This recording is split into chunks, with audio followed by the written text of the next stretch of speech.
Hi. Hello, hello. Hey, y'all.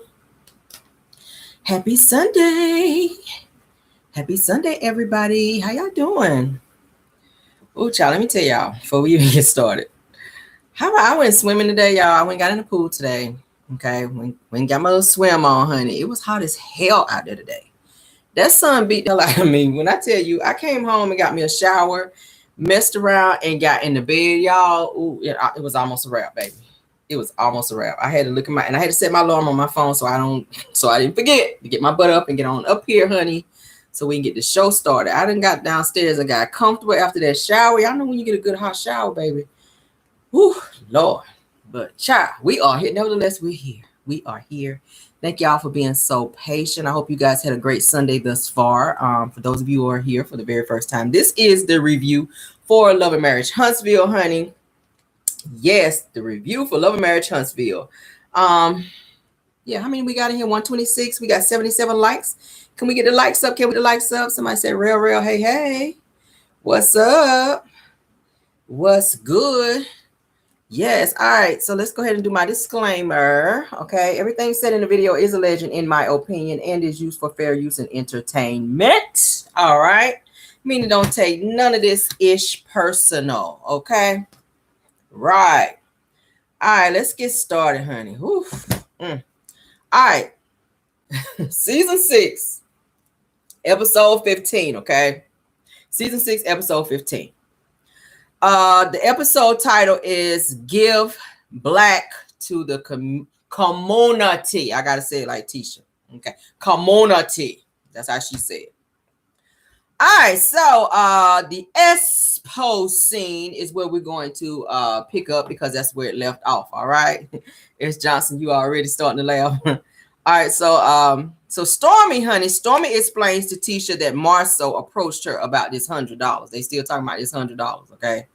Marceau is telling Stormy not to tell Tisha, pretty much trying to quiet her down because he wants to figure out the situation between he and Stormy without Tisha being in the middle. Since Tisha already done told him, you go talk to her. I'm not talking to her. She wanted no parts of that. And I feel like Tisha would have jumped right in on it because as we already know, she and Marceau, they do their fraud together. Now, had the cameras not been there, it would have been a different story. So Tisha's trying to keep herself from being in the mess by pushing Marceau's ass to be out there to make it look like he is the one that's the aggressive one for this particular setup for him to go over there and ask Stormy about this $100. I'm like, you that damn press for $100.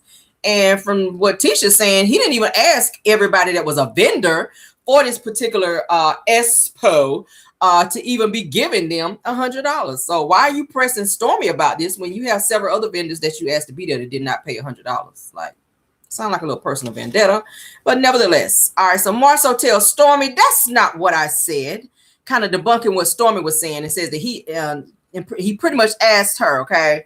Marceau was saying that if she needed any help, and also he was asking her if she needed any help. He said that we need to get that $100 for the booth. So he tried to, I guess, kind of smooth it over before he came in and asked her for this $100 in terms of asking her, oh, so do you need any help over here in terms of getting stuff set up or whatever? And by the way, I need to get that $100 up off you when you get a chance, And I feel like I said in the last review, if you guys had a meeting and y'all talked about money, I don't think it slipped your mind. I think this was some mess that he wanted to orchestrate because they had overspent. So he was trying to get this money, like I said, on the back end. And I said it before, they overspent. And now you're trying to figure out how to get this money back. So now you're approaching this person saying that you forgot to ask in the particular meeting that y'all had. Well, I don't think so, because you did bring up the fact that if they're asking for money, that they're being greedy. So the fact that you said money should have rang a bell for you to remember to ask them for this $100 that you conveniently forgot to ask them. And I would have been like,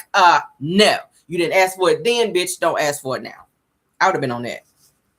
You didn't need it then. You don't need it now. Regardless of the fact of if I got it or not. I mean, the audacity. Fraud so. Anyway, so Stormy is saying that they've got her on stage speaking and donating her time for free and want her to pay them. She don't feel like that's fair, okay? So Tisha she walks up and she begins to explain that she told Marceau pretty much not to even ask about this $100, all right? So Marceau then asked Stormy if he approached her in the wrong way about it. Stormy told Marceau, don't even play with me like that in this life. So y'all know she kind of hood like this. Stormy got a little hood in her, okay? So Fraudso, aka Marceau, starts acting condescending, okay? And says to Stormy, says that you checked me. He says, I really feel checked. Oh, you checked me. When Stormy starts snapping off on him, okay? While she's kind of ranting and raving, going back and forth. So then Stormy says that she had a $1 million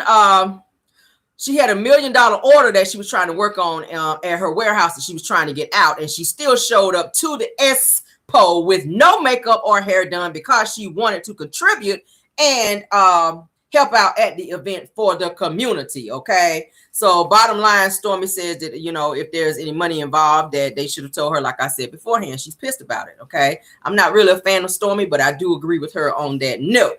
All right, don't ask me for nothing on no damn at the last minute on the back end. Like, no, or you're gonna get kicked in the back end. Get your ass up out of here. Ask me for some damn $100. I said expo. All right, so then Marceau says, overall, I just wanted to make sure that we handled business, and I didn't think nothing of it. Well, you didn't think nothing of it. Don't think nothing of it now. Same energy. Keep that same energy. You didn't think about it then. Don't think about it now. Out of here. I'd have waved his ass on up out of here. I'd have been like, get on out of here. So Stormy replies, but don't play with me like that ever. Okay, so she's still like, don't play with me like that ever. Like, I'm serious. Don't play with me like that. All right, so then Marceau, he is like smiling, okay, when Tisha kind of speaks up and says, I told Marceau not to even come over here and ask that. All right. So Stormy, she interrupts and said, yeah, you don't want to see Courtney because you playing with me. Pretty much like, don't make me call Courtney to come up here and clear this mess up out of here. All right. And we'll flip some tables up in this bitch. Like, don't play with me like that. All right. Y'all know they hood like that. They got a little hood up in them. All right. Meaning he'll pull up and put paws upon you if need be. So Stormy tells Tisha and Marceau that y'all so unprofessional the way that y'all do business, okay? So Tisha interrupts and said, not we, but Marceau. She pointing at him like, not we, but him. Nah, this is a group effort. Y'all presented this. Whatever is not done the way that is not supposed, that is not done the way that it's supposed to be done, it falls on the both of you, not just Marceau. You guys are a team. Y'all jumped in it thinking y'all knew what y'all were doing when you did not. You pretty much were off base since day one when y'all brought the whole damn meeting up, and it took Mel to come in there and tell you guys, did you ask for sponsorship? Which they still didn't get.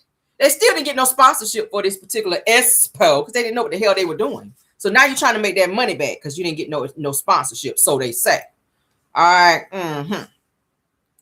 So Marceau says that we'll just waive the $100 for you, Stormy. Okay. Which further pissed Stormy off because she says that you ain't got to waive it. Just donate it. She says that, did you get your sponsorship that you wanted?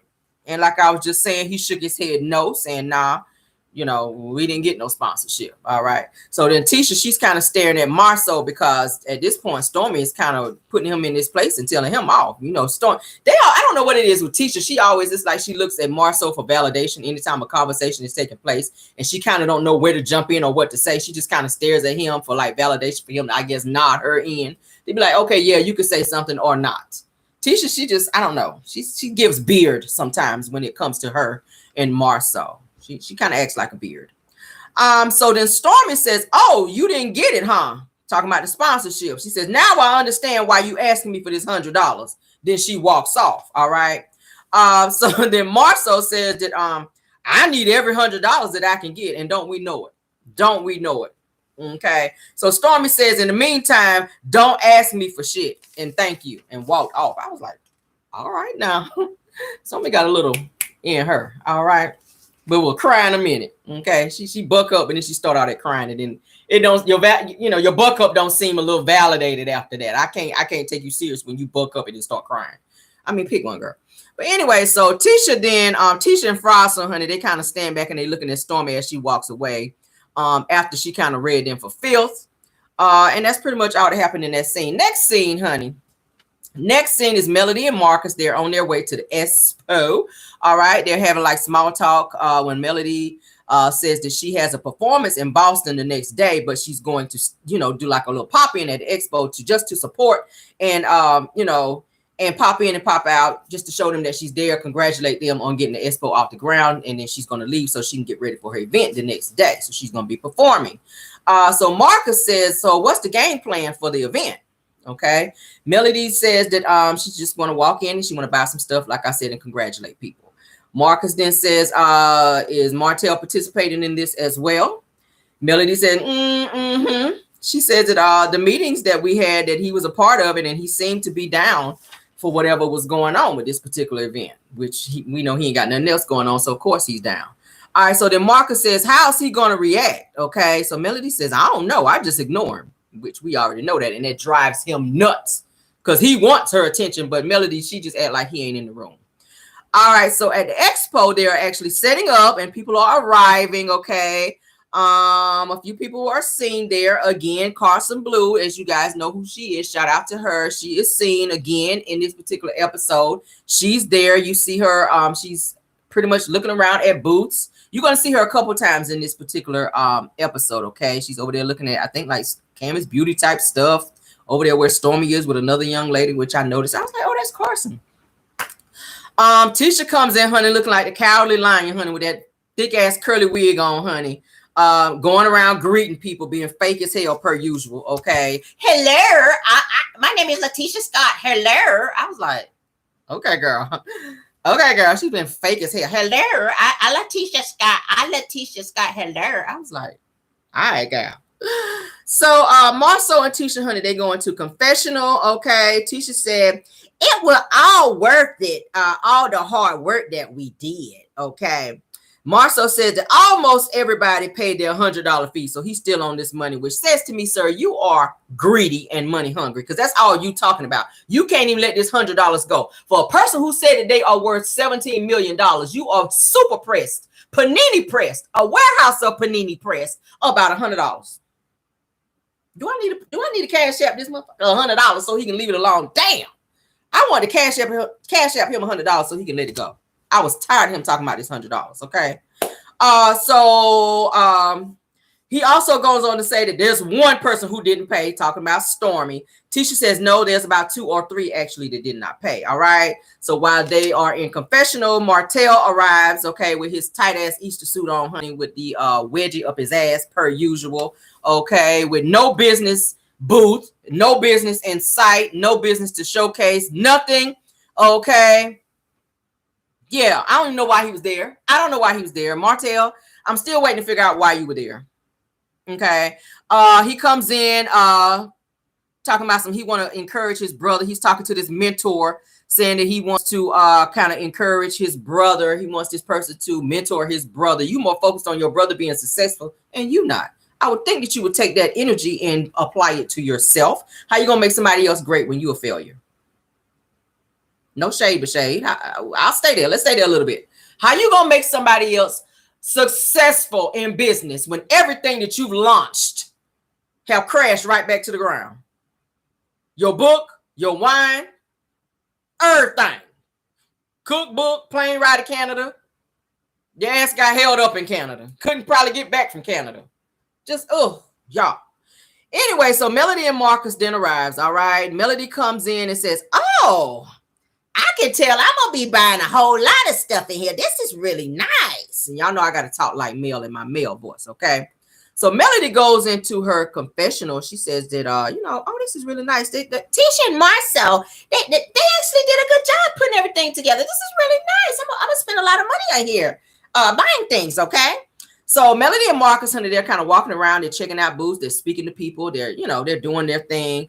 Maurice then sees and greets Martell and asks him, says, you ain't presenting or selling anything. Where's your booth at? You ain't bring nothing? Martell, of course, gonna sit there and lie and says that, actually, I didn't bring no wine, okay, because I'm going to give somebody else a chance to actually showcase their wine. I've already had like 3 or 4 events here around Huntsville with my wine, so I'm going to give somebody else a chance to go ahead and introduce their wine. And Maurice is kind of looking at him like, excuse me, what? Because this is a Black Expo where you are supposed to be bringing your business. You say you got several businesses. You not only have this incest wine, but you ain't talked about nothing else. Maybe, and I see somebody putting it there. Maybe he ain't have no more damn wine. But from my understanding, he's not allowed to promote it anymore because something about he owes the person who really owns the incest wine. He has not paid them their money. So he kind of stuck like Chuck and cannot promote it. So that's probably why he didn't have a booth or anything to promote. All right. So, yeah. So Maurice then asked Martell about his wine, like I said, saying that you didn't bring anything. Martell says, no, you know what? I ain't gonna say that I've done enough with the wine. He says that I ain't want to just be selfish. I want to let other people sell and promote their wine. That I've had about 3-4 wine events here in Huntsville. You know what I'm saying? No, we don't know what you're saying, Mr. Businessman. You walked in there like you was about to sell something. You walked in there like you was this businessman. You was so important with your wedgie up your ass. You walked in there like you was the shit like that. But you won't sell none. So what was your purpose of being there at a business expo if you ain't selling no business? You ain't promoting nothing. This wasn't a strip club. This ain't Hoes or Us. I said again, this is not Hoes or Us. They didn't need you there. They need you to be there. Yeah, they need you to be there. What you just came for camera time. You need to check because them lights about to be off. So you came there to get some camera time. So them lights don't be off again this month. That's all it was. You won't come in there to sell nothing. Anyway, child. And you know he ain't had $100 anyway to pay for his little booth. That's probably another reason why his ass didn't have one. He didn't have $100 to give Marceau to pay for no booth. So you just, sir, you never should have been there. Anyway, Maurice goes to confessional. He says that I don't understand why he wouldn't put the INS wine out since it's an actual expo. When Mel and Martell were in business together, he says there was a distinct vision of duties. Okay. He says that Mel is the marketing genius. Martell is missing his expo. He says anytime that you're in front of people that you're supposed to market. Period. That's what Martell is actually missing, that other connecting piece, which is Mel, the marketing genius. He don't know what the hell he doing. He just throwing stuff out there and hoping that it stick, and it's nothing sticking.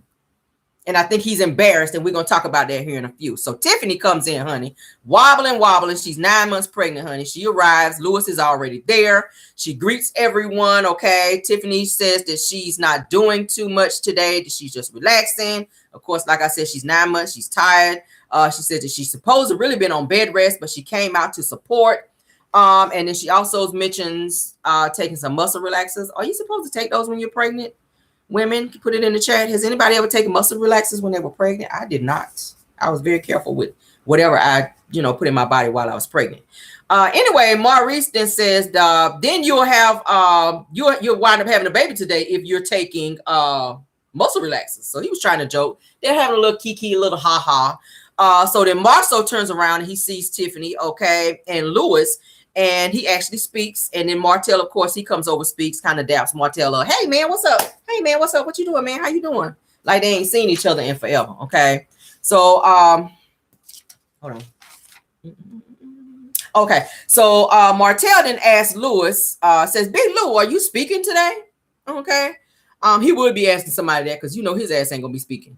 So Lewis was like, nah, man. Said I ain't know about this until like recently, like maybe yesterday or day before. So nah. So then production kind of rolls tape of Tiffany letting the group, telling the group that she couldn't make the expo because her doctor had her on bed rest, and of course she had just found out about everything. Anyway, all right. So then back to the expo, Marceau says that he thinks that it was weird that Tiffany would show up on bed rest, and she wanted a speaking spot.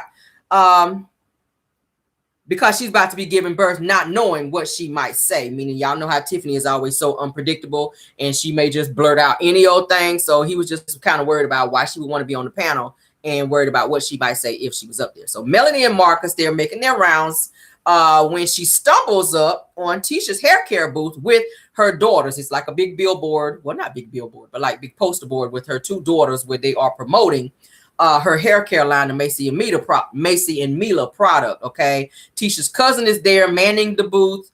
The bottles are the pink bottles, which look like the Canvas Beauty bottles. The ones before they put the blue label on it, prior episode. Okay, so yeah, they still had the pink labels on it, just like the original bottles were, which let you know that they were in conjunction to the Canvas Beauty product. All right. So Tisha's cousin asked Melody, have you tried any of the products? Mel was like, no, I didn't even know she had no product. I didn't even know she had none. Okay. And I was just like, well, Stormy knew. You could have asked her because it's actually her product. So Martell, honey, he's kind of walking around acting like a whole businessman with no business. he walks up on a booth where this female is promoting some type of birth control. Okay. Martell then says, she's, telling him about the product or whatever that she's actually selling, this birth control product. Martell then says, I should have seen you a long time ago. And I was like, okay, is that like a subliminal to old coleslaw, where you trying to say that you should have seen this particular female that's selling this birth control a long time ago, so that you could have prevented having little wild ass knocks over there, okay? Because you already done had 4 children with Mel. You might should have, because you done knocked her up like 4 times, and you ain't really helping take care of that one either. But you might should have went on ahead and handled that, okay, Martell. But yeah, and she should have handed his ass a Monostat 27 while she was showing him the birth control stuff over there as well. While you showing him that, since he ain't gonna wrap it up, I mean, go on and put the bumps on it and just go on and nurse yourself. That's what I'm thinking, shit. But anyway, so Maurice and Tisha, they're standing around talking. And Tisha asks, where is Kimmy? All right. So Maurice says that she's at radiation treatment right now and that she will be there later. Why he didn't go with her, I don't know. Tisha tells Maurice that she's probably going to fuss at him because he's actually there at the expo versus there with her at her radiation treatment. So Maurice then says that Kimmy told him to go ahead to the expo, and says that she's okay. Says that she's on her last leg of her radiation and that she will be there once she gets done. So Martell then makes his way up to Marcus, okay, for petty conversation, I'm going to call it, okay? Marcus kind of looks like, oh, hell no, what the hell Martell want? Like, he really wasn't feeling Martell walking up on him, because y'all know he don't really feel Martell like that. After Martell had been on social media talking about he didn't want the kids around Marcus and Marcus around the kids, because Marcus, we already know, is G-A-Y, okay? So Marcus, he's kind of sipping his drink, looking at Martell like, bitch, why are you here? All right. So he speaks to Martell after Martell speaks to him, which was then like an awkward silence between the two of them. As then Martell, he's just kind of standing there staring at Marcus like he didn't know what to say in that moment, okay? Because he knows that he talked a bunch of junk about Marcus. So then Martell then again goes in for the kill and says, so what's going on? Talking to Marcus. Marcus says, you and my sister getting along any better? Okay. Martell, he starts shaking his head. Yes. He says, yeah, we are. Lies. Mel don't even fool with it. He says that they're in court during that. Of course, y'all know they're in court during that time that Martell is saying, yeah, they're in a great space. Martell says that things seem to be going in the right direction. Yeah, with Mel going this way and you going that way. And Mel staying far away from you. That's the direction that things are going. So Marcus then says, what can you guys do to make things smoother for the two of you? Okay. Martell then says, he kind of thinks about it a little bit. And then he says, well, whatever guard she has up right now, 3 years of separation, keyword separation, that things could just calm down a little bit without the courts having to make her do things. He says, but I guess in her time, my thing is this: 3 years of separation, bitch, you still don't realize that you divorced Martell. Separation and divorce are two different things. So in his mind, he's just separated. In his mind, he is still just separated. Mind you, they are divorced now, going on 3 years. He still has not accepted the fact that Melody has divorced him. He's still running around. Oh, I'm separated after 3 years of separation.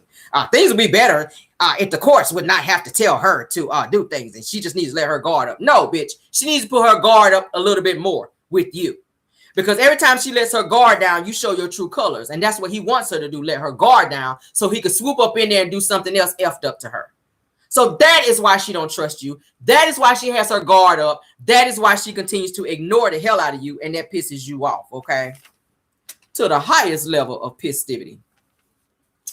Marcus kind of looks like, when Martell is talking like, all right. So then Martell then says, with your support, of course, that everything will come around. And Marcus looking at him like, what support? All right. He looking hella confused like, huh? So then Martell said, just making sure everything goes good with the kids.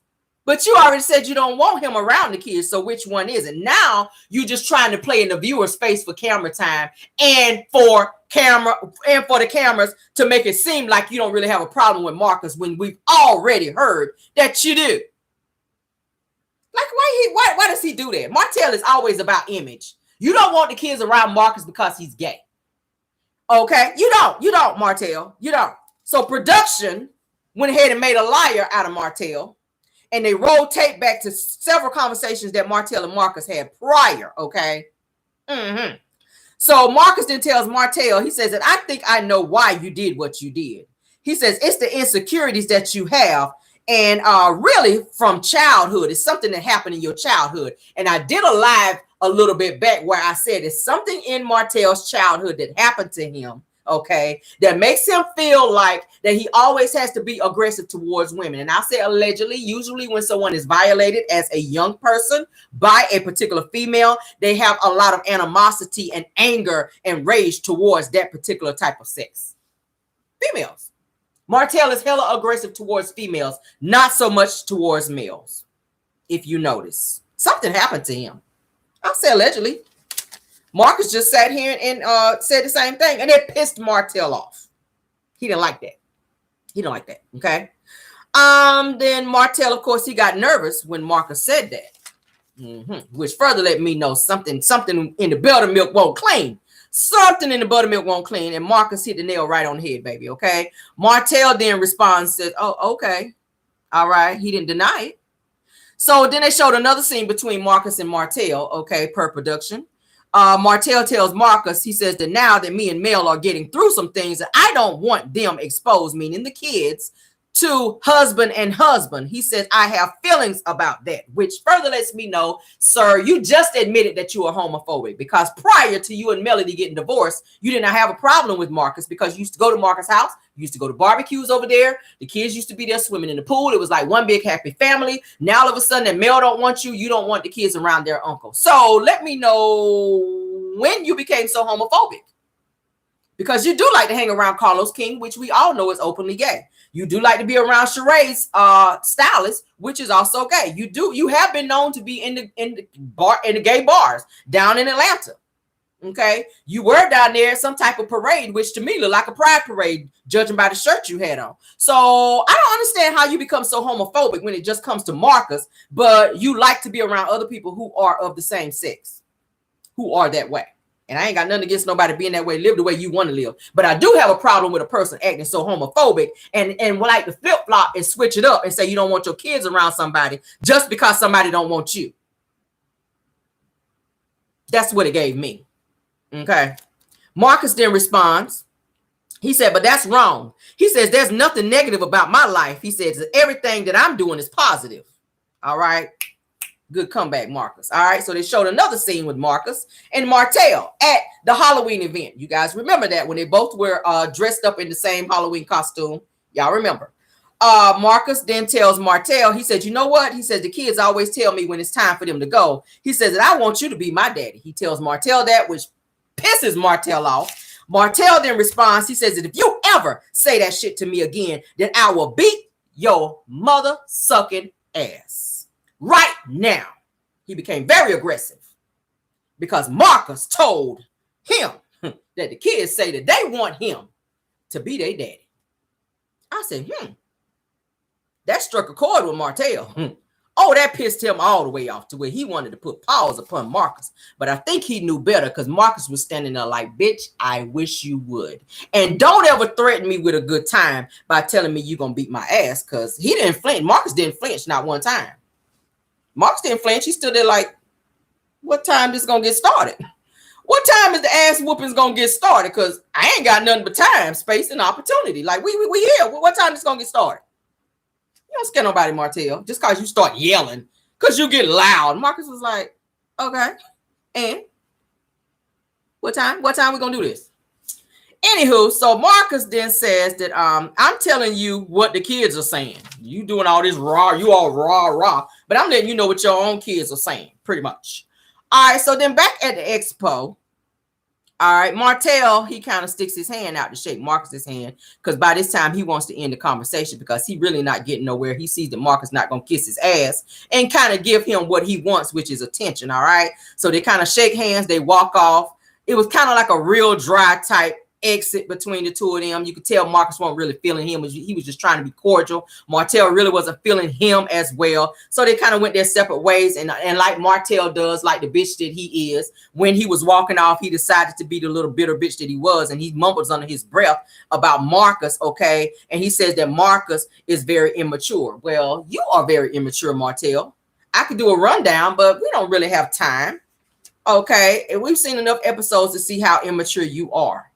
You are upset because Marcus called you on your shit and that he didn't kiss your ass as you thought he was going to do and that you didn't get the best of him like you thought you were going to do.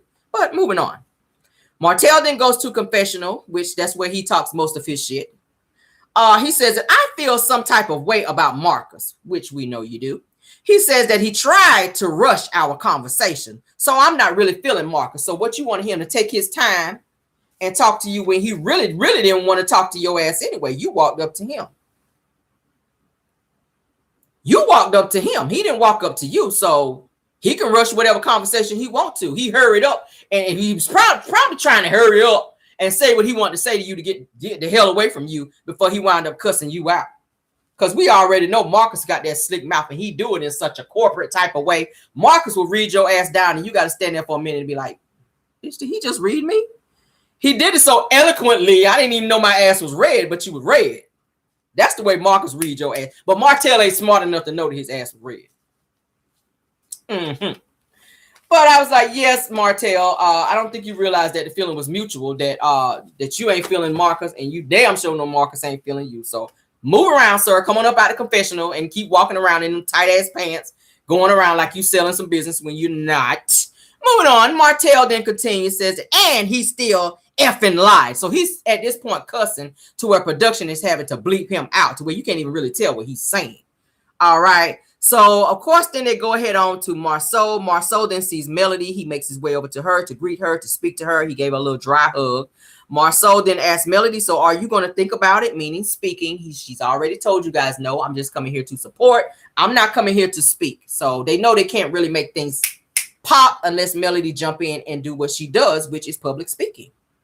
Melody does public speaking very well, and they know that. She's going to draw a crowd. People love her, and they knew that they really couldn't pull this thing off really that well without her. So Melody says, no, I'm just coming to support, okay? By this time, Marcus walks up while Mel and Marceau are talking, and they're kind of jokingly, Marcus kind of jokingly says that, well, if you want, then I'll go up there. So Marceau kind of looks like he was going to say, okay, well, all right. But then Marcus was like, yeah, I'm just talking trash. Like, well, I'm not about to go up there. So then they kind of laugh it off. Marceau was kind of looking like, oh, okay, yeah, that would be a great idea. But Marcus was like, let me stop you right there. I was just joking. No, I'm not about to go up and talk. No. So Martell's brother then arrives, okay, with his rose-colored Easter suit from about 8 Easters ago, with his wife in tow. And I know that was his wife because they blurred her face out. She was walking real close up to him. You could tell that was his wife or whoever it might have been. I think it was his wife because he did say he recently got married. They never introduced her. Maybe she didn't want to be introduced. But everywhere he was going, she was right there with him, which further says to me that was his wife, okay? He greets Martell, all right? And Martell kind of explains to Montez, aka Rhino Nick, as I like to call him, that he already spoke to the people who are going to help him start a business. All right. As if Martell himself didn't need to talk to those same people to find out what he needed to do to start a successful business as well. Martell then says they'll mentor you from beginning to end. You need to be there as well once again. So he goes into confessional and he says, I'm glad that my brother came to the expo because this isn't something that he normally would attend. And I said, yeah, you are right. Because usually he would attend places.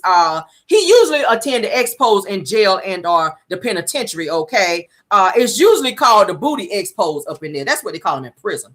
The booty brownie expos is what he usually attends, not these type of expos where they're talking about business and positive things. All right. So Kimmy then finally arrives in all black with long red hair, looking like a fake ass Jessica Rabbit in mourning. Okay, that's the vibes that it gave me.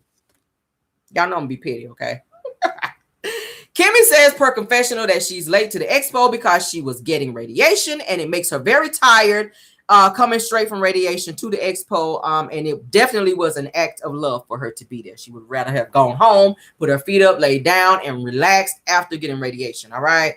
Kimmy goes around, of course, she greets people. She spoke to a lady about her being diagnosed with cancer and not wanting to tell her story. But she says that Maurice was the person who actually told her, no, you should tell your story because it would help someone. So that inspired her to talk about her cancer diagnosis. Okay.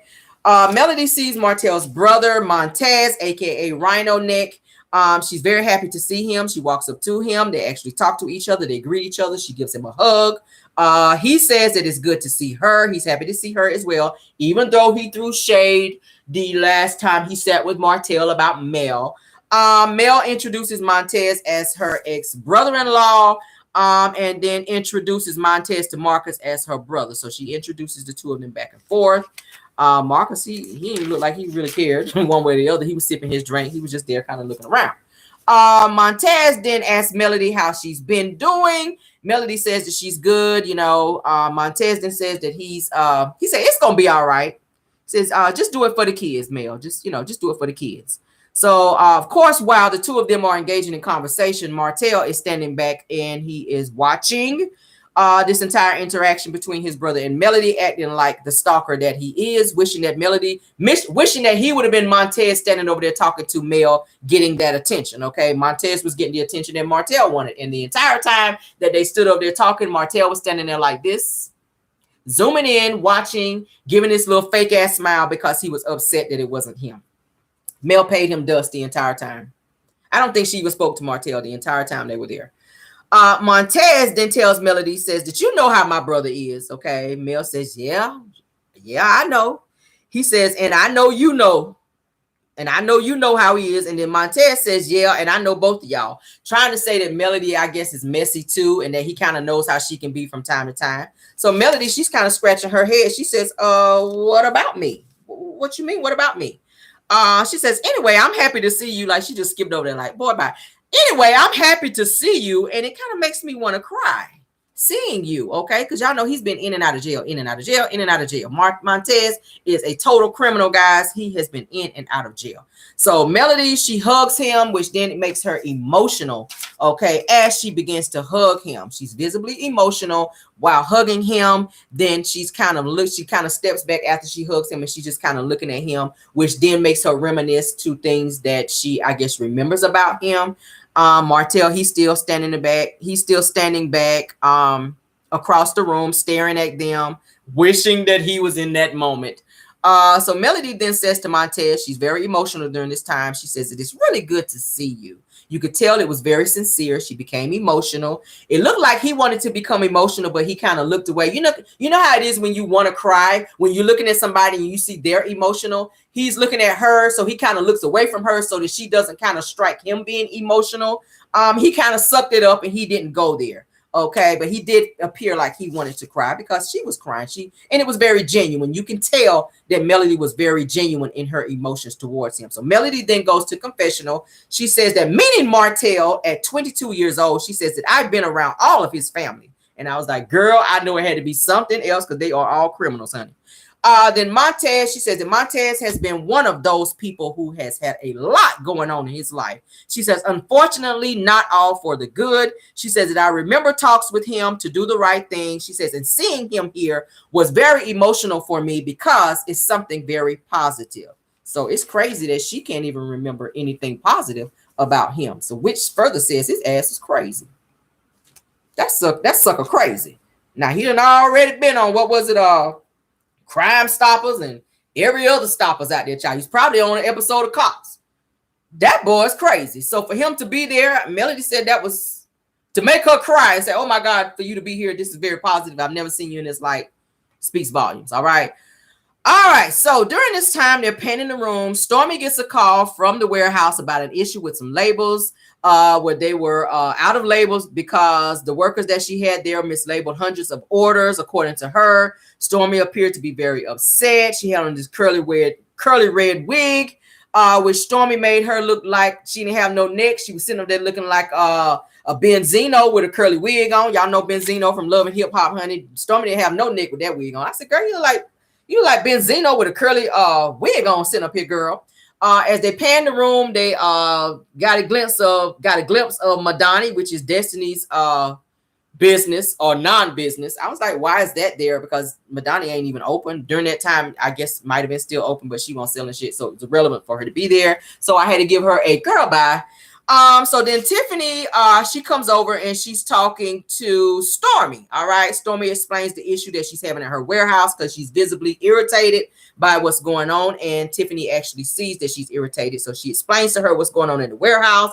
Then she also explains what's going on with the $100 between she and Marceau, with him asking her to pay this $100 for the actual expo. All right. Tiffany then says that the room would be nothing without Stormy's setup. So she's complimenting Stormy's setup because, as we know, Stormy took an entire corner for her Canvas Beauty setup. Okay. And they and then she asked her if she was going to be speaking. Okay. Tiffany says that the event is very unprofessional and unorganized. All right. Which y'all know Tiffany gonna always throw her shade up in there, which it was. They were overcrowded up in there. Kimmy then sees, greets, and hugs Melody. And Kimmy is kind of mad that they put her in like a back corner with her boots. So she wanted to be in another area of the room so that she could better, or people could better see her setup. But she was stuck over in the corner where she was kind of like tucked away, and she was kind of upset about that. So Martell, Tisha, Marceau, and Maurice, they're kind of standing around. They're laughing and talking, cracking jokes. Maurice then asked Martell, did he have a special guest, talking about Sheree. Martell then says, oh, Sheree? Says, nah, she's in California. She's visiting a friend out there. Okay. Then he kind of looks like, yeah, right. So says that she ain't been answering any of my calls. All right. Which, why would she? Why would she answer any of your calls? Maurice then made a joke and says they're kind of eating up this little thing what Martell was telling him about Sheree. Marceau then says that, well, you guys are in a different time zone. He tried to say that that's the reason why she wasn't calling him or answering the phone. Marceau then says that she's probably at church. Okay. So Martell then says, yeah, she's at church. And they're kind of joking back and forth in terms of why Sheree did not call him, which I thought this part right here could have been left out because we all know that that's fake between the two of them. Martell then says that, she says that her battery might be dying in the next 5 seconds. And then he said that her battery wound up dying on her phone, which Sheree was kind of ghosting him because she was probably doing her thing. She ain't really checking for Martell like that. She already know what's going on with Martell. He's a whole clown. Anyway, Martell then says via confessional that Sheree and my relationship is still cool, says that we still talk on the phone. And she's my friend girl. What the hell is a friend girl, Martell? Sit down. Sheree got so many titles: friend girl, my friend, my guest. I'm like, anyway. All right, so they're getting ready to start the actual expo where they get ready to be having the speaking and all this other stuff. So people are starting to gather around and sit down, find a seat. They're actually the core 6. They're actually arguing behind the screen, and it's so crazy because the people sitting out in the audience can hear and or see them. Okay, because they have the lights on, you can kind of see them interacting behind the screen. All right, so then Martell then says, hold up. I see Melody sitting out there in the audience. Says that why she ain't back here too? Why are you worrying about Melody and where she is? I'm gonna say it again. Why are you worrying about Melody and where Melody is? Melody already says she is not going to be doing anything. She's just coming to support. Now you don't saw her across the room. You ain't said nothing to her, but now you wondering why she's not backstage with you guys. She already said she wasn't speaking. It's so crazy with him. Martell, you got this woman in court. Okay, you have Melody in court. Why are you so pressed like a whole panini out here? What she's doing, where she is, and why she ain't back there where y'all are? She don't want to be nowhere that you are. So he peeping around the curtain like this, looking at Mel sitting out in the audience. Oh my God, Melody's sitting out in the audience. Why she ain't back here? That's his reaction. Like a whole clown. Tisha said, no. Okay. Melody is not going to be speaking. Okay. So then Martell says, well, then I don't want to go. Meaning he don't want to go up and speak. He's actually nervous, I think, to speak in front of Melody. Melody used to do all their speaking engagements. All Martell used to do was stand up there when Melody did all the talking, because he can't even put two sentences together. We already saw when he tried to do the incest wine event, when he got up there stumbling, trying to read it off a little iPad. He can't read real good. So Martell gets up there stumbling over words, sounding crazy. He's not good at public speaking because he looks like a clown. He don't have no self, awareness or anything about him. Martell is a whole clown. He can't read good. He can't present good. He knows that speaking publicly is not his area, and for him to have to stand up there and do it in front of the very person who he know that he ain't about their life makes him very nervous. And plus, Marcus is sitting there too, which further makes him very nervous. That's what I think. He didn't want to speak in front of Mel because he already knew Mel was going to be looking straight through him, which would have made him very nervous. Yeah. So Kimmy says that why you don't want to talk about none of your businesses, Martell. Okay. So then Tiffany goes into a confessional and she says that the core six is actually arguing backstage and everyone can actually hear them, and it seems to be very unprofessional. Okay. So Tisha says via confessional, she says that I'm not sure what's more embarrassing, the fact that they can see us arguing or the fact that Martell kind of backed out at the last minute. Well, should have known that was going to happen. All right. Martell was hoping to hide behind Melody like he always did, like I said, if she decided to speak. So that clearly proves that he's incapable of doing anything on his own without Melody. He's still lost. Martell is still a lost fool without Melody. And I don't know why he thought in that moment that he could use her to make himself look good again. That's what he hoped. He was hoping that she would get up there stage so he could hide behind her and try to make himself look like he was doing something, which Melody did not give him the time of day. All right, so the show actually begins with the announcer bringing the core six on stage. Melody, she's looking like, oh, I hope this shit gets over soon. I'm ready to go. The announcer brings Tisha and Marceau, or actually Fraudso, was what I named him, out first, okay?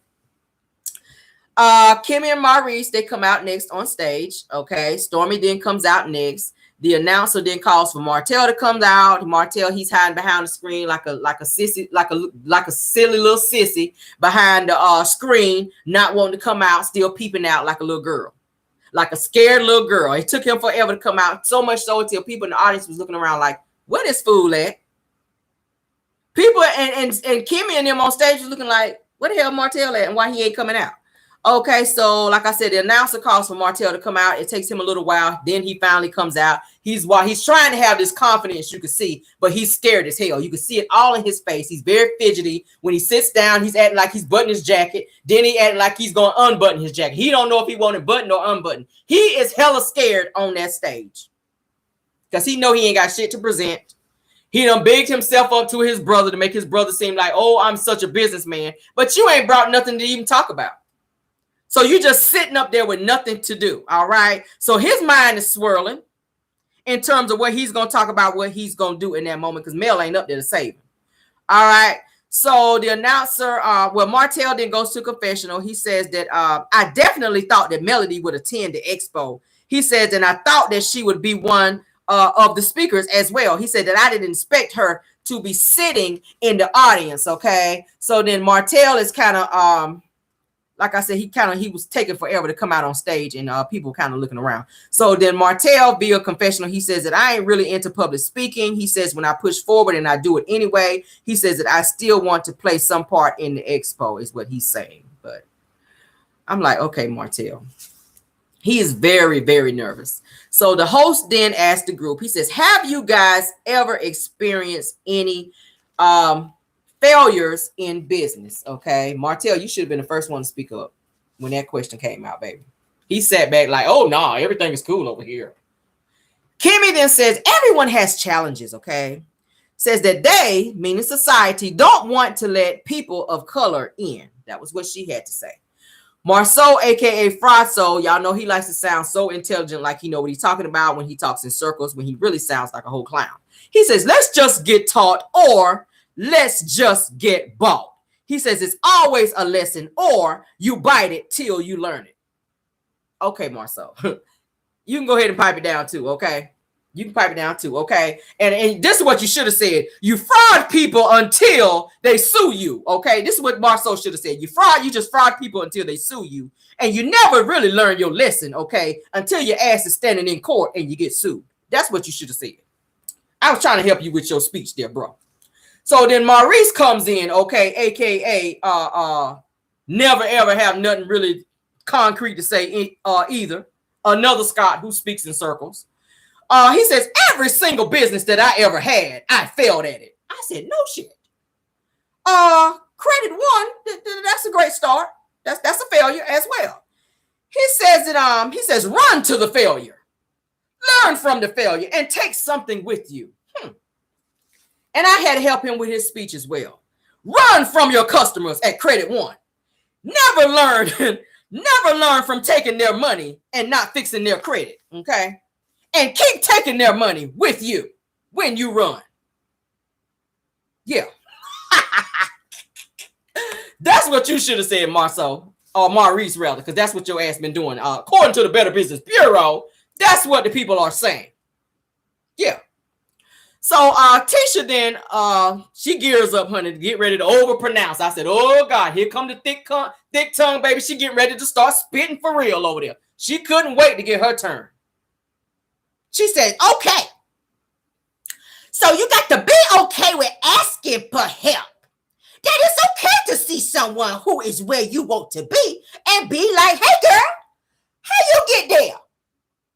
We inspire each other. Okay. Says, I want to be where you are at. And I don't mind telling you, girl, that you look good. I said, that's supposed to be a speech. She asked you, name a time that you failed in business. And that's what you got out of that, Tisha. All right, sit back, girl. Because, yeah, you missed the memo, girl. I was like, Tisha, what? Really? You might need a drug test, too. You talking about Kiki, girl. You might want to get a drug test, too. I'm sorry. I was like, no, ma'am, Pam. No, ma'am, Pam. You missed the mark, girl. All right, so then Stormy, honey, it was Stormy's time, honey, for her to talk. She says that money will come. But if you're passionate about solving people's problems, then you'll get much further than worrying about how much money I can make. I had to help her with her speech as well. I said, Stormy, you don't worry about other people's problems. You are so busy chasing the bag and leaving your customers hanging, which has caused you to be sued. Okay? That's how that went. That's what that word. So then the announcer says that you touched on passion. And you want to make sure that you have passion in everything that you're doing. I was like, yeah, they are passionately crooks out here. You got a whole bunch of passionate crooks on your stage here, ma'am, if you didn't know that. All right. So Martell, honey, it gets to him. It's his turn to talk. So he's like, oh, shit, what am I going to do? What am I going to do? So he jumps up on his bullshit, girl. And Martell gets up and he has the mic in his hand. And to avoid speaking, because he ain't had nothing to say anyway, he ain't had no businesses or nothing going on. Martell says, all right, guys, we're going to get ready to open the floor for a Q&A. Marceau is looking like, wait, what? Where this come from? Like, excuse me? Excuse me? He says, if you guys have any questions like that, so I'm going to open the floor now. Now, mind you, this is not what he's supposed to be doing. He's supposed to be talking about any time he failed in business, which this is his opportunity to talk about all the failed businesses. Plain Rider Canada book, incest wine, your cookbook, This was a great time for you to jump in. But now you want to act like you are a bald-headed, he was giving bald-headed, slow Montel Williams vibes. His ass out in the audience with the mic like he a bald-headed Montel Williams, fake-ass Montel Williams out there in the audience. So what do you have to say out here, sir? This is going to be a Q&A. I'm going to open up the floor. Boy, sit your ass down looking like a fake-ass Montel Williams out there in the audience. Marceau was like, what's going on? Run that by me again. Like, I missed the memo on that. Since when you supposed to be in... Since when you supposed to grab the mic and be out there doing Q&As, Martell? Sit your ass down with your tight-ass suit on. So then a guy in the audience, then he asked Marceau about some type of D&Ls, and Marceau tried to act like he knew what he was talking about, okay? He was answering in circles, but was sounding real stupid, like he was very knowledgeable, but he didn't know what the hell he was talking about. And then Marceau said, so did I answer your question? Did I answer your question right? Did I say it right? Did I, did I hit it right? Did I say what you needed me to say? He was stumbling over words sounding hella crazy. Okay. Tiffany, while Marceau is talking, Tiffany, she's looking like, what the hell? Like, that's not what that means, Marceau. He jumped in it like he knew what he was talking about, and he tried to say it, in a very distinguished type of way, like he knew what he's talking about. Typical Marceau form, when he didn't know what the hell he was talking about. He got it all wrong. He won't hit it on the head. And nothing that he was talking about was what the man actually asked him from the damn start, okay? It was something to do with pitch tech and capital or something like that. Marceau didn't know what the hell he was talking about. And he actually had the guy that was asking the question even more confused than when he asked the question in the first damn place. Hell, I was confused too. So he hurried up and then passed the microphone after that because he sounded hella crazy, okay? He didn't know what the hell he was talking. He hurried up and got rid of that mic. Like, here, I done made a mess of this. Here, somebody else talk. So then the next person that jumped up to ask the question was none other than your girl, Carson Blue. Did y'all know Carson was there? Did y'all know Carson was there? Did y'all know Carson was there? So she stood up. She says, what do you recommend for new business owners with limited funding and bad credit? Okay, that was her question. All right, Martell, you could have jumped in. You could have answered that, Martell. He's looking up at the stage for somebody to answer, but the answer right there in you, sir. Once again, you missed your calling. Anyway, Martell, he's standing there looking around, child. I was like, well, Martell, you started a company where you're $10 million in the hole, sir. You're $10 million in bankruptcy. You only got $3 of gas in your tank, in your Uber truck out there, and you got one piece of bologna in the refrigerator. So you pretty much could have told her that you started your incest wine with that going on, okay? That could have helped her. Let the Lord use you, Martell. Damn. Anyway, Maurice then says, y'all ready for this shit? I look like, when Maurice got to talking, I was like, wait a minute, what? Maurice then says, I started Credit One USA, but I was affected by my credit. Okay. He said, I had poor credit. I had a credit score of 406. I said, well, hot damn, you won't pay shit over there. You won't pay nothing but no attention to your creditors, Maurice. All right. He said, so I wasn't getting anything, not even a stick of bubble gum. Your ass didn't need nothing else with your chunky ass. He says that I was birthed out of my personal pain, so I had a passion for it. You had a passion for not paying your bills, is what it sounds like. That's what it's giving me. That's what it's giving me. Yeah. So, but the Better Business Bureau, like I said, they had a passion of putting them complaints out there as well and letting everybody know, sir, what kind of bullshit you was on from not paying your customers back the money from not fixing their credit, okay? That's where the passion was lying, in you not paying your customers back. The money that they continuously ask you to pay them back because you weren't doing shit with their credit. All right, so then the announcer says that you should give yourselves a round of applause. This was excellent. And I was like, where, when, how? What was excellent about this? I didn't child. Girl, I think she was ready to go so she could eat. That's what it was. I think she was ready to go so she could eat because, ma'am, I don't think that anything about that was successful. But go off. The announcer, I think he was ready to go fix your plate and be done with this because you knew it was total bullshit. Just like I knew and everybody else that was watching. Anyway, Tisha and Marceau, honey, goes to a confessional, honey, and they say, did you think that it was worth it? Marceau asked Tisha, do you think that this was all worth it? All right. Tisha says, despite a few hiccups, yes. Okay. I was like, girl, where you been? Marceau then says that I think that we should take this show on the road. All right. He says we should do some pop-ups and we should hit some other cities. All right. Tisha said, but first I need to get a drink. I was like, child, you sure do. You need to get a drink and a speech therapist while you're drinking your drink. But moving on. To the next scene, honey. Next scene. Courtney and Stormy talks, and I'm gonna chop this up because we ain't gonna stay on this because this was boring to me. So yeah. Courtney agrees that that they can have another child via surrogacy. After y'all know he had a conversation with his mother, she kind of enlightened him to have a conversation with Stormy, and then maybe it's a great idea for them to talk about it. All right, he did not want Stormy to have the child because she bled out a lot during the time that she was pregnant with their son Chase. All right, now Stormy tells Courtney about the Marceau situation about $100 and asks Courtney, "You gonna talk to him? Meaning you gonna pull up on him and potentially put pause on him for talking to your wife like he did? Like she want to see somebody get paused. She want a little altercation, it sound like. Okay. So Courtney says via confessional, he says, I guess I got to talk to Marceau for coming at Stormy about this $100. You know, I mean, it's like, it's just $100. Like $100 ain't nothing to him. So it's looking like he's going to have a conversation with Marceau.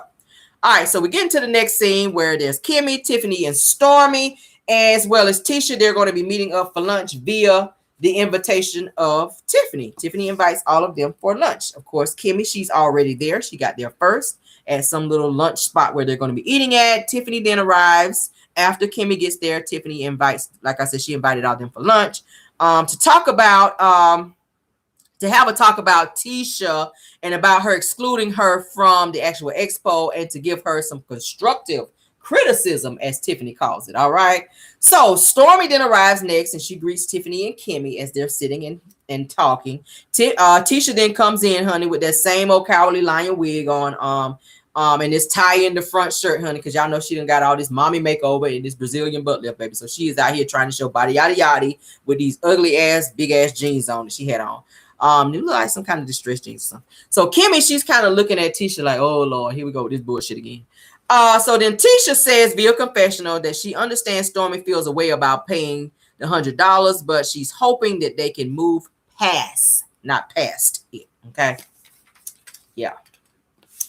Tiffany then says that the event was very successful. She says, but what's next for the group? Okay. Tisha then says, this was just a start. That we'll see when it goes from, we'll see where it goes from there. It was a headache, girl. She says, getting everybody together to do it. Okay. So then Stormy says, so what was the process like before we didn't know? Okay. So Tiffany says, well, I didn't know. So then Tiffany says to Tisha that she felt that Tisha left her out and that she's also an entrepreneur. Like, I'm an entrepreneur. Why you didn't call me? Like, I got several things going on over here too. So then Kimmy says, but you weren't left out. Okay. Talking to Tiffany. So Tiffany says that you literally sent me a text message the day before. She says, and I'm a real timer. I'm about timing. She says, I was like, why is she sending me this shit? And that's how she said it the day before. She says, I would have appreciated an invite to participate so that I could know prior. Okay. So then Kimmy says that Tisha said your name from the very beginning. She says, okay, let's have the Whitlows. All right. But Tisha didn't follow through in terms of inviting them. So Tisha, of course, being messy, says that I don't even know what Tiffany does, honestly, or do honestly. So then Tisha also goes on to say that I know Lewis is an entrepreneur, says that you have your business partner where you guys actually started a company, but I wasn't sure exactly what it was. So she's trying to downgrade or downplay what it is that Tiffany does. Okay. Not like you doing anything else, but Tisha, but go off. So then Stormy kind of speaks up for Tiffany and says, you just raised $3 million with your company, right? Talking to Tiffany. Tiffany says, yes, actually it was $3.5 million, in fact. So I was like, you better clear the room, girl. She was like, no, it was not 3 million. Get it together. It was 3.5 million. All right. It sounds like a successful business to me. So Tisha said, oh, that's good to know. Okay. While you and Ofranso actually owe 5 million to Zen Garden. Okay, Tisha. Tiffany is out here making 3 million. Okay. And she didn't have to steal or be fraudulent in business with people in order to get it. Was that a little shade? Probably. All right. So then Stormy kind of goes into confessional to shade Tisha. All right. Now, she says, is Tisha being for real right now? She says, for an expo that took weeks of planning, she says it was given very much unprofessional and not put together. She says, and it was overbooked with vendors and the decor was actually given very much junior prom. I said, girl, you better read. She says, and on top of that, Marceau was coming up to me like a ticket scalper asking for $100, child. I said, ooh, you better read, girl. So then Stormy actually then says to Tisha, she says that I like details when I'm planning an event. She says to tell me then about some money, okay, during the planning instead of the day of, while I'm getting my stuff together with a million other things that I got going on. So she gonna go and let Tisha know how she feel about this $100 situation and how it was handled. All right. So then Stormy kind of imitates Marceau and says that, hey, you ain't give me my money. And that's how she said it. So while she's doing that, Tisha's kind of looking at her like, okay. So, and she looking like Tisha kind of looking bothered too, because she know where Stormy is kind of going with this conversation. So Tisha said, let me say one thing. All right. She says that I actually talked to Marceau that I didn't like that. Okay. She said, and I also want to express to you as well that I didn't like the way that you responded. She says, I can't tell you how to respond because I don't know how he actually came to you. All right. So the teacher also goes on to say that it was a business setting and you're in a business. She says that it's going to be complicated situations and you got to know how to communicate with those things. Okay. So then Stormy says, I'm going to stop you right there. I said, oh shit, this is about to get real. So then Tisha says, for you to say, so Tisha won't done. She said, for you to say that you're going to see Courtney, okay, telling Marceau that he going to see Courtney, and that just wasn't necessary, Stormy, okay? So Stormy says that you will not, okay, on any day, and especially not today, tell me how to respond, okay? So then Kimmy, of course, she kind of looks at Stormy like, okay, hold on now. Like, what's going on here? Hold on now. Pipe it down now. Now, you're getting a little too crunk over here. All right. And she says, if I want to respond in a certain way, then that's just what I'm going to do. All right. So the Betty Kruger was coming out of Stormy in that moment. She was acting like a mama sitting up in there. I was like, okay. So Tisha says, Stormy, what the fuck is your problem, girl? And that's how she said it. Okay. So the conversation is kind of building to where they kind of getting ready to have a little back and forth. So Stormy says, I don't have a problem. Okay. So then Kimmy and Tiffany, they kind of looking at each other with their faces scrunched up like, okay, what's going on here? What's going on here? What's going on here? Okay. So then Tisha says, you have some problems. She says, but speak your mind, sis. Okay. She says, I don't know where this conversation is actually going. Okay. So during this time, they're actually talking over each other. They're exchanging words, but they're talking over each other to the point where you can't really understand what the other person is saying. So then Stormy then says that the issue is when you try to tell me how to respond and telling me how to talk to your husband. She says that's when things went left. All right. So then Stormy points her finger like this at Tisha when she's talking. And she says, you don't tell me how to respond. Okay. So then Tisha, she says, but look, she says, but you came at Marceau. Okay, she's telling her, but you came at Marceau. So Stormy says, I didn't come at you. All right, so then Tisha says, but I didn't tell you how to respond. She says, look how you coming at me. She says, that's not okay. So then Stormy says, I didn't come at you. All right, so she was real aggressive with it too. So then Tisha says, I'm talking about right now. Okay, I'm talking about right now. Look at how you coming at me right now. So then Stormy says, don't come up to nobody on any day talking about no money. She says, I'm not talking about my time. She said, I'm not taking my time from my business for free to speak and add value to what y'all got going on. Then you want to tell me how to respond. I said, okay. So then Tisha kind of starts banging on the table when she starts talking. I didn't tell you how to respond. She was on that. She said, oh my God. So Tisha's kind of getting irritated at this point when she starts talking and banging on the table. Which that didn't move Stormy, honey, because Stormy says that Marceau was out of line, okay? So then Tisha says, I talked to him too, and I didn't like his energy, and that's why I'm talking to you about it. So Stormy then says, well, then you keep talking to your husband, meaning don't talk to me. Take that energy over there. All right, so then Tisha says, I can talk to whoever is in my event, okay? If you can't tell your friends how you feel about things, then Stormy says, well, hold up, let me interrupt you there because we ain't there yet. Meaning friends, yeah, no new friends. So then Tisha says, if I spoke to your husband in a way that you didn't like it, Stormy interrupted her again and says, well, you ain't that crazy enough to do that though, okay? So then Tisha says, see, that's what I'm talking about. That's what I'm saying. You don't know me like that, Stormy. And you don't know me like that either. That's what Tisha was saying, Stormy. So then Stormy says, well, you upset? She said, you look like you upset.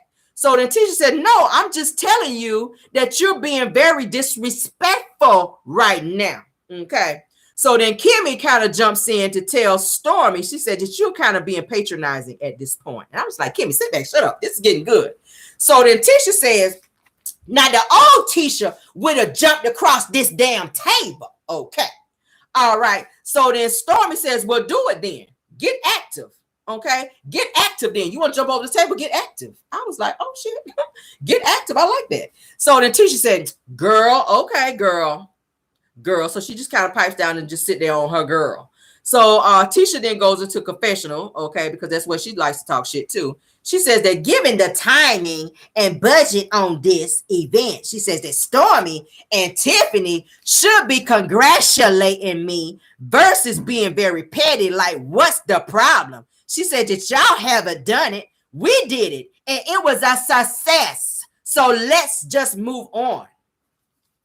Okay, I was like, was it a success? Because according to Black Titanic, y'all didn't really help the community. Y'all didn't do anything. Plus, okay, you never got your sponsorship, which you was bragging about that you guys were going to have and or had already had. Okay, Marceau was fussing about some damn balloons that was $325. Plus, y'all supposed to be worth $17 million heirs. Okay, so y'all over here sweating $325 for some damn balloons, and you chasing Stormy around for $100. I would say things might not have been such a success as you're trying to say, Tisha, but go off. All right, so then Tisha says to Stormy, they get back into it, honey. She says, I thought we were better than that. Tisha's standing up at this point because she's getting ready to leave, which she always does when there's any type of confrontation. She says, Stormy, I thought we were better than that, okay? She says, Tisha says to Stormy, she says that I don't understand where you coming from, honey. She says, Jesus Christ, I don't understand where you coming from. Stormy says, you learn something new every day. All right, Stormy's still on her. So then Tisha says, yeah, you do learn. She says, you absolutely learn. She said, yeah, I'm about to go, and don't invite me to no more of this bullshit. And she walks off, okay? With her BBL in tow. So Storm was like, I don't give a damn if she leave, and she start eating her food like she don't care. All right. And of course, you guys know the episode does what? Ends there. All right. I'll give this episode a strong 7. Okay. Strong 7. Somebody said Tisha was scared. Probably. She always said she's gonna jump over the table. That was a great time to do it though, Tisha. Because I mean, Stormy did invite you, honey, to get active, but you didn't get active. So that tell me everything I need to know. But moving on, child. Don't never invite me. Don't invite me to no hands, baby. So coming up, you guys, for the next actual episode, which will start in September. There's going to be a break for Love and Marriage Huntsville for those of you that have not been following this and don't know. Y'all know how Love and Marriage Huntsville always have that break in between. So this is going to be the last episode until they have their break and then come back in September, okay? So Love and Marriage Huntsville will be back in September. They did show some teasers for the second part of this season, because y'all know they usually break it up like that. So coming up, and I'll just kind of go over. God, these hot lights is baking me, baby. So pretty much the next segment of the season will revolve around Kiki, and pretty much everybody will be piggybacking off Kiki's storyline of her being in recovery for her being on prescription drugs, which I don't like that, because I kind of feel like they could kind of push her back into doing what she was doing when she's in recovery. I don't think that that's something you should play with someone's recovery in terms of using it as a storyline, because that's very hard for her. As you guys can see, that's been a struggle for Kiki. So for them to kind of want to use that as a part of a storyline and kind of push her this coming up season to talk about that, and then they're already going to have an altercation as well, I think that's giving too much. So coming up in the next season, Kiki and her drug addiction, like I said, is going to be everyone's storyline coming up. Marceau pretty much makes a comment, which I did not like, where he says that if you don't want me to call you a drug head, and stop using drugs, referencing Kiki. I didn't like that. Courtney and Marceau, they're going to have some words about him always coming for women, and he's also going to check Marceau for the way he spoke to Stormy, okay? Now, Maurice is going to be being a total asshole with Kimmy, okay, while he sat his ass on Carlos King's interview, talking all types of mess. And Kimmy, you out here defending him in this particular scene. Maurice tells Kimmy that her not wanting to have sex with him is not an excuse, and it's not an excuse, and it has nothing to do with her libido.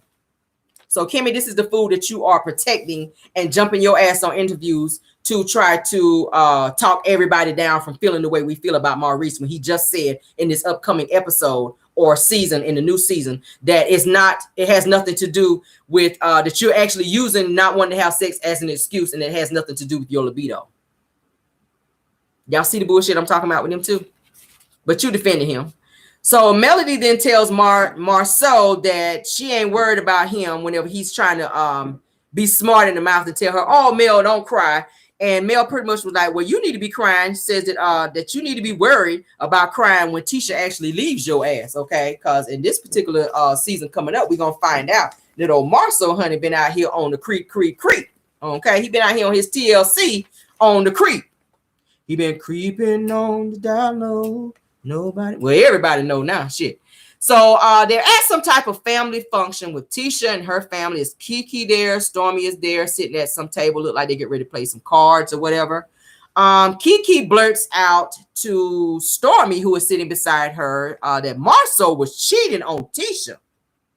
Marceau hears Kiki say that, and he tells Tisha under his breath, we're not addressing this, babe. So Tisha was like, yeah, I know. So then Kiki gets loud and tells Tisha, get mad, scratch your ass, I don't give a damn. And then boom, she slaps a drink on Tisha, which spills all over her face, all over her clothes. And Tisha does like this big gasp, like, and she's kind of wiping her face. I was like, oh my God, all right. Which then sends Kiki into a tizzy. She is in a rage. She is snapping off. She ready to fight. Tisha sat there, did nothing. She did nothing. Marceau kind of looks like he grabbed her arm, but Tisha did nothing. She just sat there during this whole time. So then Marceau, he jumps up when Kiki is on her, and he yells out, call the police and tell them to drug test her ass. Talking about Kiki, which I don't like how he keeps doing that, okay? I don't like how he keeps using that, all right? So Kiki, she's kind of like bucking up like she's ready to fight. Tisha, she's kind of standing in the middle thing. She's still wiping her face and wiping herself off because she's hella wet from this drink that Kiki threw on her ass, all right? Marceau steady yelling, calling the cops. It's a mess. And that's pretty much it, y'all. So it's going to be a hot damn mess. Now, that particular scene that happened where the drink got spilled on Tisha, I remember Wanda actually speaking on that because Wanda was saying that Tisha was not going to fight Kiki because Tisha has too much to lose and Kiki has nothing to lose. Said that Tisha is not getting ready to be fighting Kiki or anybody because Tisha got too much to lose. And I don't know what you got to lose, sis. If somebody throws some drinks on me, it's go season, baby. We'll worry about that on the back end because one thing Caramel do keep, bitch, is some gas money and bail money. Them two we always got on deck because we'll never know when something gonna pop off.